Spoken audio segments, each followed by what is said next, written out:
Just me and you. Tell me, Chicky, what you gonna do?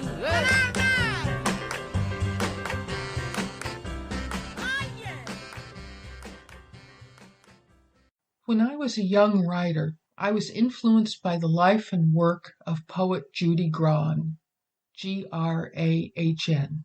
She's written a large number of books. The ones which influenced me the most when I was younger were the collections The Work of a Common Woman, A Woman is Talking to Death, and The Queen of Wands. I remember seeing an interview with Judy Grahn when she was first published, and people asked her how she'd gotten started. And the answer is that she was a secretary in an office in New York where they used 8.5 by 14 sheets of paper, like the legal form paper. And I assume she typed things and she photocopied things. And in between tasks at work, or maybe instead of tasks, I don't know what Judy was doing, but she would use one of these sheets to type her poems on both sides, like a broadsheet. And then she would make illicit double-sided photocopies of her poems, and she would go out on her lunch hour and sell one of these two-sided 14-inch sheets of poems for $1. And I don't know if people bought them because they felt sorry for her. They were curious. They wanted to see what a poet had to say. She was born in 1940, so she was doing this in the early 70s, where I think people thought that was pretty cool and they might have been supportive of the idea of it, you know? Now everyone's expressive and independent, but people didn't used to do that. They didn't used to go outside the system in that same way and make their voices heard. And I always admired her guerrilla tactics. You know, it was stolen paper and stolen ink toner, but then they were stealing from her in so many ways when she did this job. And society was stealing from her by forcing her into the secretarial job for which she was not suited. And she was capable of doing so much more and being paid so much more and having so much more control over her time. And she wasn't allowed to do that. And my whole life, I've had to be that kind of guerrilla writer. I've had to push against hostility, apathy, lack of time, money, resources, not feeling like I can be accepted by whatever people think is a good thing to support in a writer right now. I always seem to be not in that right time frame. Not any worse than anybody else. It's not like me struggling alone against a cruel world. A lot of people have the same problems. I know that. But these days, I have less pushback, and that's good. I was fortunate in that I could retire into genteel poverty in my late 50s. And if I don't do unnecessary spending, and especially now in the pandemic, can't go anywhere, can't do anything, can't spend money, I can function pretty well on a limited income and make my time my own within limits. Some of those limits include necessary parts of household routine, and I have been working diligently to make the business of groceries transformed into food, transformed into compost and dirty dishes, which are washed to become clean plates to hold more food when more groceries come in and are cooked and turned back into more meals, and trash being taken out and laundry being done and floors being swept and all of that basic maintenance. I've been trying to do everything I can to make that efficient and to do what's really important and to skip everything that's not important, and that's working pretty well. Another thing I do to reclaim my time is I accept that life just throws you curveballs sometimes. Sometimes things happen that just eat some time, and I try not to put any more time wasting into being frustrated or thinking about it or not adjusting to that. One thing that happens here in coastal Maine in the wintertime is ice. The upside of where we live is that we can see Casco Bay, by just walking a little way from our house and you can see the edge of the ocean. But the downside of that is that coastal areas in the wintertime do get some snow, but what we get a lot of is ice. And ice makes a lot of problems. And I don't know when I'm going to need to go out and smash ice with the ice smasher and cope with ice and sand and all that stuff. So sometimes it's not happening right now. It's very cold and windy today, but it's not icy. But I never know when it's going to ice up. And whatever I had planned to do for the day has to be pushed to the side because if you fall down on the ice, and we often get not just regular ice, but black ice, invisible ice, very scary. So we deal with ice sometimes. And then mechanical things, even though we're not people that own a lot of things and not complicated things, but stuff doesn't always just work forever flawlessly. Recently, the mechanism that opens the trunk of our car stopped turning again.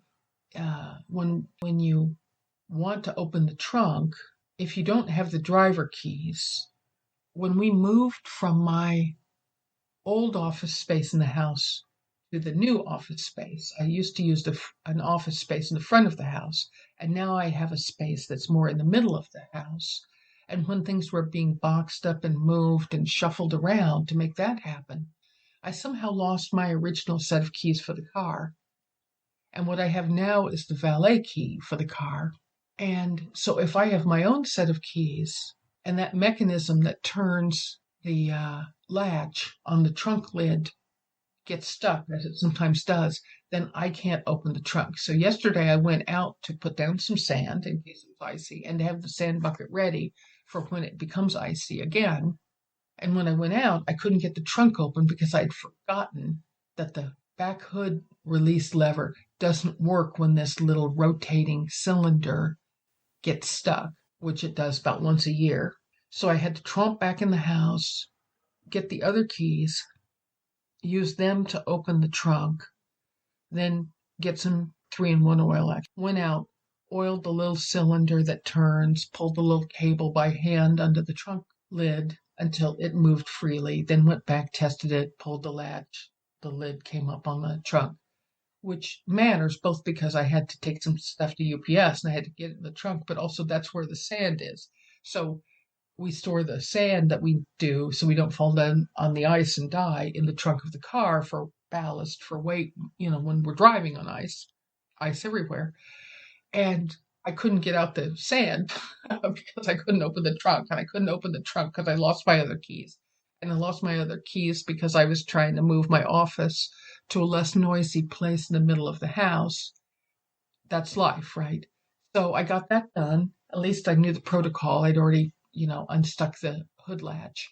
But as soon as I saw that the latch release wouldn't work, I wish I had remembered right then to take the oil out with me when I went out to the car next time. I could have gotten the bottle of oil and put it near the door, and that would have reminded me to take it out, but I didn't. And I'm not saying that was a giant, terrible mistake, but the economy of saving creative time is not to do stuff like that. It takes up a little extra time to come back in the house, get the oil. At least I didn't work myself into an emotional and mental bad place that I had to get myself up out of there. At least I didn't do that part, which I used to do. So I'm better with that part because life happens sometimes. And then the last way that I've freed up some time for myself is to begin discarding physical things. I'm an accumulator for many reasons. I always feel that I've not had time to process and feel and experience things as fully as I would have liked to. And I tend to hang on to things, I think, in the hope that I'll be able to circle back around and look at an old photograph and have all my thoughts and feelings about that moment in time, which really isn't going to happen. I need to just move on with life as it goes on. But that can be hard for me sometimes. And I've tended to accumulate. And accumulation is a time waster on so many levels. I see that so clearly now. And I've been ditching stuff right, left, and center in order to make my life less complicated. So I've been freeing up lots of time. Not lots of time, but as much time as is available to me. And then I'm trying to use the time wisely. I've divided it between three ideas, I guess, about how to use my creative time. One of them is fewer words. I've always written reams of words, always. Trying to tell a story fully. I guess I've always felt like I had a lot of words inside of me that didn't get said. I don't know. And now I'm trying to write fewer words, but better words. When I do have a outflow of that creative energy, because I'm a Myers-Briggs E, and sometimes it just comes out like volcanic lava, I've got a new project I'm working on where I'm writing fiction by not writing it down, but rather by the character is keeping an audio log of what she's experiencing. And so I'm writing the novel in that form. And I think that's going to be really good for giving me a place for that volcanic lava outflow of words that otherwise might get in and use up time I don't have.